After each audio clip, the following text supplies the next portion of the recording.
I think a lot of people, or almost everyone that walks into a martial arts school, has a really good idea of where they would like to be. They also generally know quite well what their limitations are and what the things are that are stopping them to get there. The thing that a lot of people really struggle with is those smaller steps in between. So they know the start point and they know the end point, but they're not sure on, the thing they should focus on first. Thank you for tuning into the show. Whether you are watching this on martialartsmedia.com or on YouTube, or listening while on the move on iTunes, Spotify, or Stitcher, this is the Martial Arts Media Business Podcast. My name is George Fourie, and on this show we interview top martial arts school owners, share success stories, share martial arts stories from great martial arts experts, and then we talk about lead generation and marketing strategies in between. So a quick heads up before we jump into the show. I just wanted to make sure that you are already part of our Martial Arts Media business community. It is our free Facebook group where we hang out every day. We talk about lead generation, marketing, and all things martial arts. You can jump in by either clicking a link close to this video or go to martialartsmedia.group. So not martialartsmedia.com, just martialartsmedia.group. That'll take you there. That's the best place for you to go after the show. We are in there every day, and there's a bunch of free resources that we have already uploaded into the group. Things about how to attract the right students, how to increase your sign-up base, how to retain more members, etc. So jump into the show. I will catch you in the group once the show is done. Enjoy. I'll speak to you soon. Cool. Hey, this is George, and welcome to another Martial Arts Media Business Podcast. Today, I'm chatting with a good friend of mine, Sam Broughton. Now, fortunately enough, I speak to Sam pretty frequently, part of our Partners program where we work with school owners and help with a bit of lead generation and marketing and so forth. And so we chat on a frequent basis, but I really wanted to bring Sam on just because he's a wealth of knowledge, lives in a very small town of Port Lincoln, which if people say they live in a small town and they can't reach a market, Sam is about to squash that whole idea as well. And yeah, we got some interesting things to chat about. So hey, welcome to the call, Sam. Thanks very much, George. Cool. So just to kick things off, if you could give us just a bit of a background. Who is Sam? How did you get into martial arts and how did your whole journey evolve? Okay, cool. So as you said, I run a martial arts school here in Port Lincoln. I teach stand-up self-defense, Muay Thai, and some Brazilian Jiu-Jitsu. I started martial arts around 20 years ago now when I was 14 years old, training in stand-up. I was training in Zendo Kai. I always wanted to do some martial arts, but it was something that I wasn't sure whether I'd be able to do. I actually have a physical disability called cerebral palsy that affects my legs, balance, coordination, that kind of thing. So I was always inspired by martial arts movies, Bruce Lee, the same kind of stuff most people get into martial arts for initially. But I just needed to find the right open-minded instructor that was willing to take me on, and from there I never looked back. Awesome, cool, and we'll chat a bit more about that. But just to touch on the business side of things. So it's and just for everyone listening, it's Spectrum Martial Arts, Spectrum with a K. I want to backtrack more into your journey, but I mean, how do you find running a school in a smaller town? Are there certain challenges that you are aware of, or is it just, hey, this is just the way it is, and we just do what we do either way?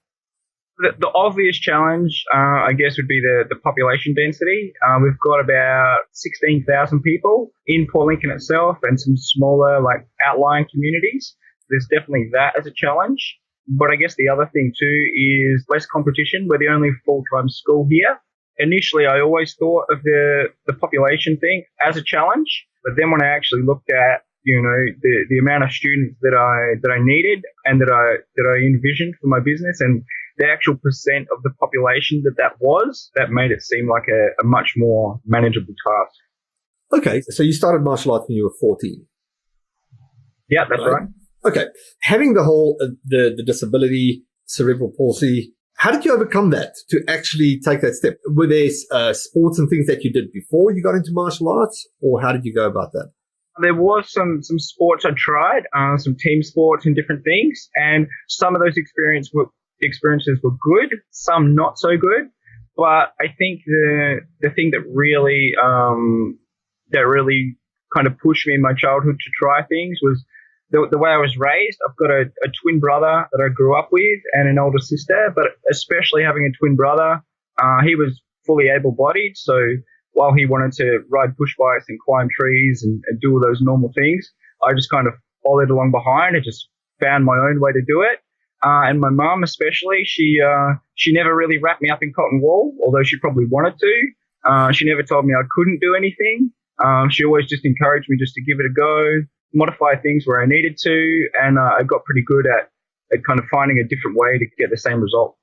All right. So in your experience, like what type of challenges did you face just, up until before the whole martial arts thing even started? Like what type of challenges do you face just on a day-to-day, just getting through things, and especially from the childhood stage?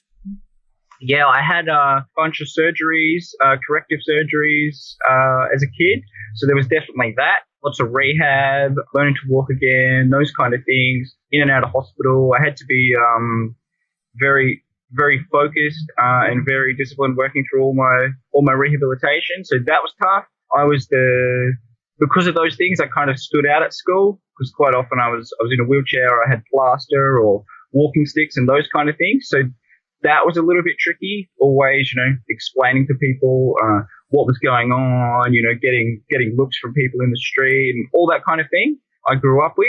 And, everyone's always asking the question, especially kids who don't necessarily understand, what's happening with your legs? How come you walk like that? All that sort of thing. Most people were just genuinely curious. So I got pretty good at handling that. And then obviously I had a little bit of the more so, discrimination, derogatory type things. That was mostly a minimum. I think too, because I had a pretty tight circle of friends around me, they kept a lot of that out of the way as well. I would just think that would be probably the toughest thing to handle as a kid. Bullying as in a big sense, people getting bullied about just simple things. And for you, you actually have a real challenge. It's not like someone's laughing at you or, hey, because, you've got a booger wiped on your nose, on your shirt or, what I mean? It's not like something that, just something happened in the embarrassment moment. Like you've got a real thing that you've got to deal with every day. And you kind of got to make peace with that. It's not really going away. I guess you were fortunate. You were saying that you had a family that really supported you and so forth. How do you find that, people in general with your situation actually deal with that? How do you really overcome all those type of challenges?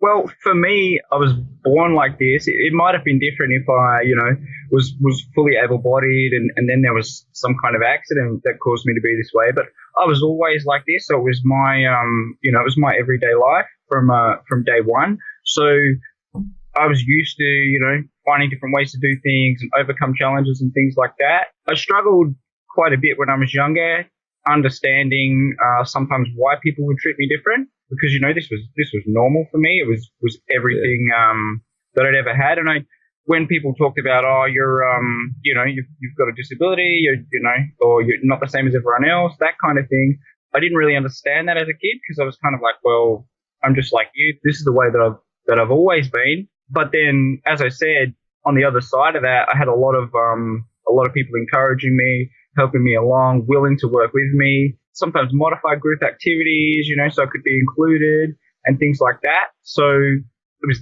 definitely a challenge, especially as a kid, but, one that I worked hard to overcome. Yeah. Amazing. So let's walk into the martial arts space. So, you built up the courage to start martial arts. How did that then evolve and get going? I was fortunate enough to have a really good instructor from day dot that was just happy to basically have me along to class and see what I could do.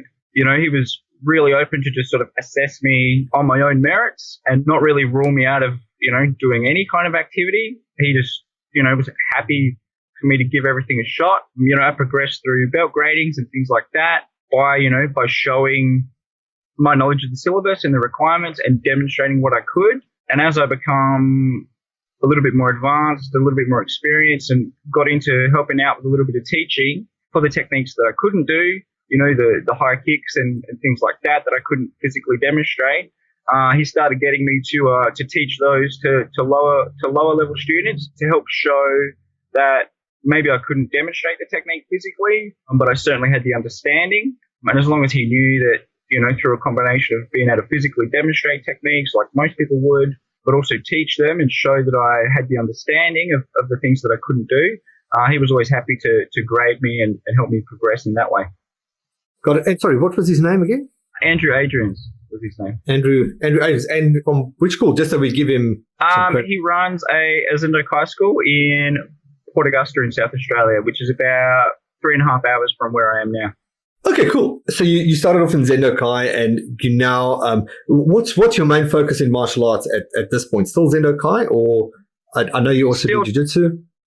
Yeah, still teach a lot of stand-up classes. Also do some Muay Thai kickboxing within that as well. And probably for the last 10 years or so, quite a bit of Brazilian jiu-jitsu. All right. So now, I mean, we talk about the challenges, but I mean, where do you feel you have an advantage? Because I'm sure that, yep, there's the challenges, but you have to approach things on a whole different level. How do you go about that?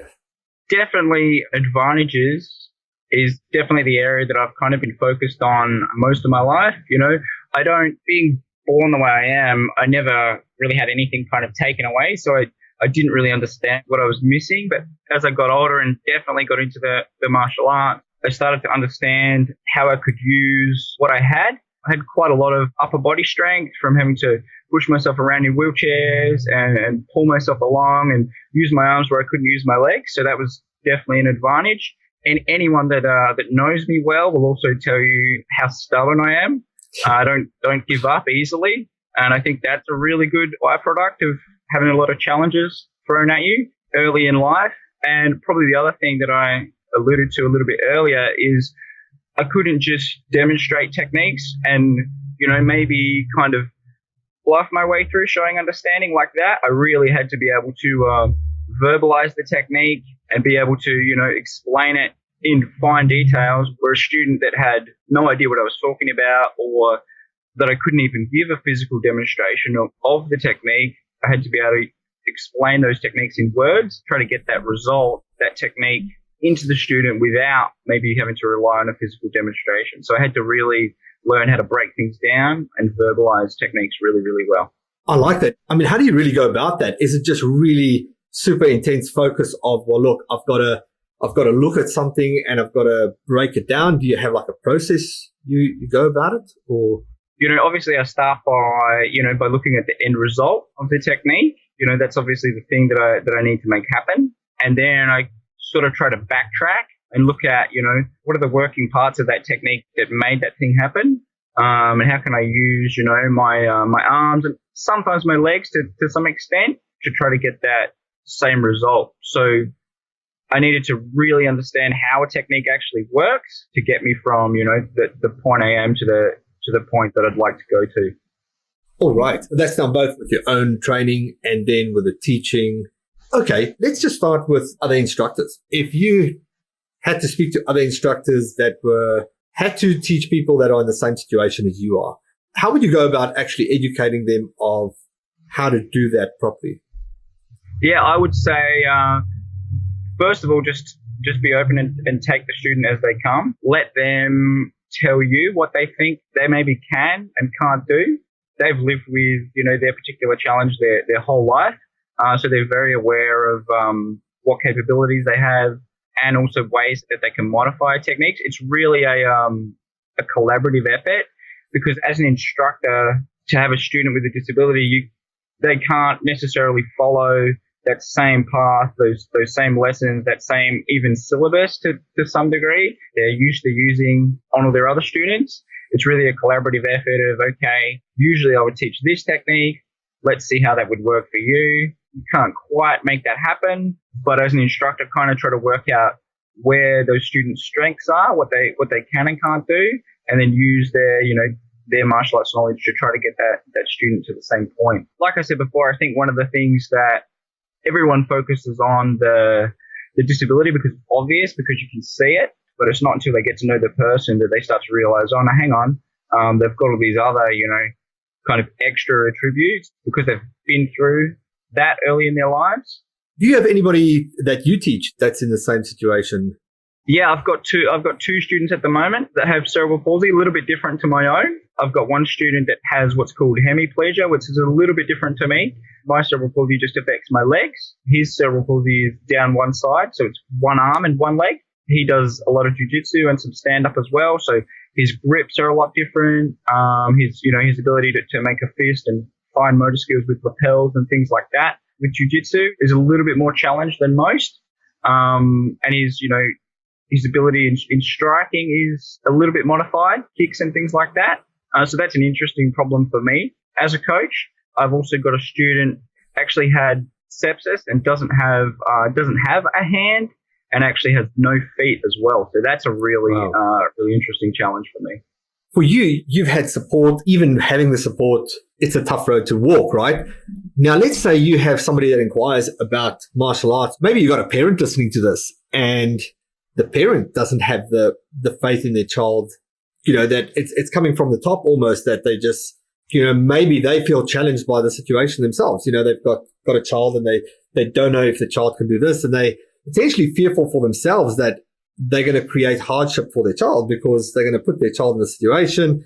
Perhaps they're not going to cope with it, or, they're going to have those obstacles. How do you have that mental conversation? How would you have that mental conversation with someone? And let's say, if not that direct, but if someone had to actually walk into the school and they were toying with the idea of martial arts. It's a really interesting conversation because, like I said, every student, every child's different anyway. Yeah. And then you put a disability on top of that, and then you just add that difficulty, add that complexity. But I think it's got to start with, an openness from the parent, just to, allow their child to have a go and just see what they can do, because they can get the same things out of martial arts that anyone else can, but obviously the path's going to be a little bit different. And I think it's definitely a big mindset challenge on the student's part to understand that there's going to be challenges, there's going to be obstacles, there's no sort of cookie cutter path that they can follow that's going to lead to sort of X result. But if they're willing to, put the time in, put the work in, and kind of do that collaborative journey with their instructor, then they can definitely reach the same results and milestones.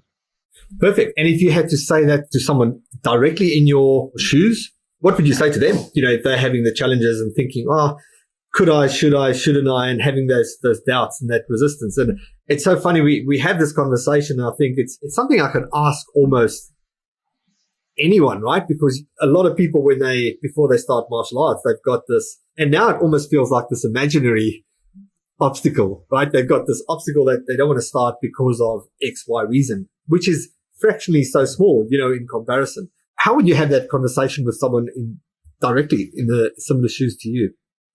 Yeah, well, we talk a lot about future pacing when we're talking about sign-ups and intros and things like that. And I think a lot of people, or almost everyone that walks into a martial arts school, has a really good idea of where they would like to be. They also generally know quite well what their limitations are and what the things are that are stopping them to get there. The thing that a lot of people really struggle with is those smaller steps in between. So they know the start point and they know the end point, but they're not sure on, the thing they should focus on first. And some of the problems too, or limitations that they might have, might seem quite big, and they don't know how to tackle them. They don't know, what small steps that they need to focus on. So I think that's really important. Creating a start point and an end point, but a lot of small steps, as many as that student needs, in order to be able to sort of make that journey. Because again, it's not a cookie cutter approach, but if you had to think of one or two situations where you could install confidence quickly. Somebody starts and you've painted this future pace and you've painted this journey. Look, this is where you want to go. This is how we're going to go. Is there something that you can do that's the quickest confidence builder in that situation to install some confidence to move forward? Yeah, most definitely. I would say definitely focus on what you can do and not what you can't do. And often when you do that, some of those things that you can't do, I found those problems kind of, they solve themselves, or you find ways around them quite easily. And I think jiu-jitsu for me has been a massive example of that. There was tons and tons of techniques when I started as a white belt that seemed like I'd never be able to do them, the lack of motor skills or flexibility, things like that. And of course, a lot of people have that in jiu-jitsu because a lot of the movements, they're quite foreign and they're not relatable to things that we do as humans in everyday life. You know, it was a little extra for me, and there was a lot of techniques that I just kind of ruled out from day one. Well, I won't be able to do that, and I won't be able to do that. Now, with 10 years experience and a purple belt, finding other ways to do those techniques is something that I actually really enjoy, and something that I'm bringing a lot of stuff into my game now that I never thought that I'd be able to do when I stepped on the mat as a white belt on day one. So if you give it a little bit of time and you build up that little bit of experience and knowledge, and you become almost like your own coach to some degree, because you know your own body, and you also know a little bit about the martial art, you know a little bit about the system. You can start to, you know, develop those techniques and then run them back through your instructor a little bit as a little bit of a filter. Gotcha. Now, you still train Zendokai and Jiu-Jitsu, right? So I know you're teaching both, and you're still actively training both? Yeah, exactly. Yeah. Okay. So on the Jiu-Jitsu side, who's helping you with that journey at the moment? My jiu-jitsu instructor is John Will. I don't think I could have chosen a better jiu-jitsu coach for myself personally, because he's been 100% invested, 100% willing to you know, do this journey side by side with me. He enjoys actually trying to solve the problems that me and my disability kind of present. So as a coach, he's really into that, and he's really into finding ways to get those same results for me as he would for any other student. That's definitely something that he's taught me as well, to have that kind of mental, analytical type approach, really look at breaking the technique down into its working parts and really try to understand what's happening and re-engineer or reverse engineer the technique, you know, to fit me.